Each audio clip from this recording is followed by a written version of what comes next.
भैया दूज के साथ ही होती है चित्रगुप्त पूजा। दीपावली के दूसरे दिन भाई दूज मनाया जाता है। इसे यम द्वितीया भी कहते हैं। इस दिन बहनें भाई के मस्तक पर टीका लगाकर उसकी लंबी उम्र की मनोकामना करती हैं। माना जाता है कि इस दिन भाई के माथे पर टीका लगाने से यमराज के कष्ट से बच जाता है भाई। कहा जाता है इस दिन भाई अपनी बहन को यमुना स्नान कराएं। इसके बाद भाई को बहन तिलक करके उसे भोजन कराए। जो भाई बहन यम द्वितीया के दिन इस प्रकार दूज पूजन के बाद तिलक की रस्म करते हैं वे यम भय से मुक्त हो जाते हैं। उन्हें मृत्यु के पश्चात स्वर्ग लोक की प्राप्ति होती है।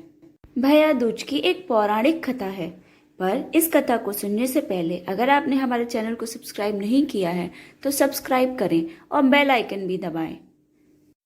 इसी दिन यमराज की बहन यमुना जी ने उन्हें तिलक करके भोजन कराया था, इसलिए इस दिन को यम द्वितीया भी कहा जाता है। भगवान सूर्यदेव की पत्नी का नाम छाया है।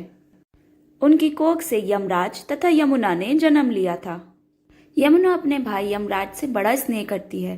वह उनसे बार बार निवेदन करती है कि वह उनके घर आकर भोजन करें, लेकिन यमराज अपने काम में व्यस्त होने के कारण यमुना की बात टालते जाते हैं।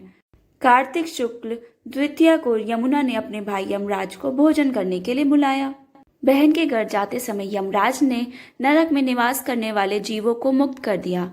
भाई को देखते ही यमुना ने हर्ष विभोर होकर भाई का स्वागत सत्कार किया तथा भोजन करवाया। इससे प्रसन्न होकर यमराज ने अपनी बहन से कहा, तुम्हें जो मांगना है वो मांगो। बहन ने भाई से कहा कि आप प्रतिवर्ष इस दिन मेरे यहाँ भोजन करने आया करें तथा इस दिन जो बहन अपने भाई को टीका करके भोजन खिलाए उसे आपका भय ना रहे। यमराज तथास्तु कहकर यमुना को अमूल्य वस्त्राभूषण देकर यमपुरी चले गए। ऐसा कहा जाता है कि जो भाई आज के दिन यमुना में स्नान करके पूरी श्रद्धा से बहनों के आतिथ्य को स्वीकार करते हैं उन्हें यम का भय नहीं रहता। इस दिन बहन दूज मनाकर भाई को हल्दी अक्षत रोली का तिलक करे। तिलक करने के बाद भाई को फल मिठाई खाने के लिए दें। भाई भी अक्षत रोली का तिलक अपनी बहनों के माथे पर करें। भाई भी बहन को स्वर्ण वस्त्र आभूषण तथा द्रव्य देकर प्रसन्न करें। बहन के चरण स्पर्श कर आशीष लें। बहन चाहे छोटी हो या बड़ी हो उसके चरण अवश्य छुएं। भैया दूज के दिन ही चित्रगुप्त पूजा भी होती है। भगवान चित्रगुप्त स्वर्ग और नरक लोक का लेखा जोखा करते हैं। इस पूजा को कलमदावाद पूजा भी कहा जाता है। चित्रवंशियों के लिए यह पूजा अति महत्वपूर्ण होती है।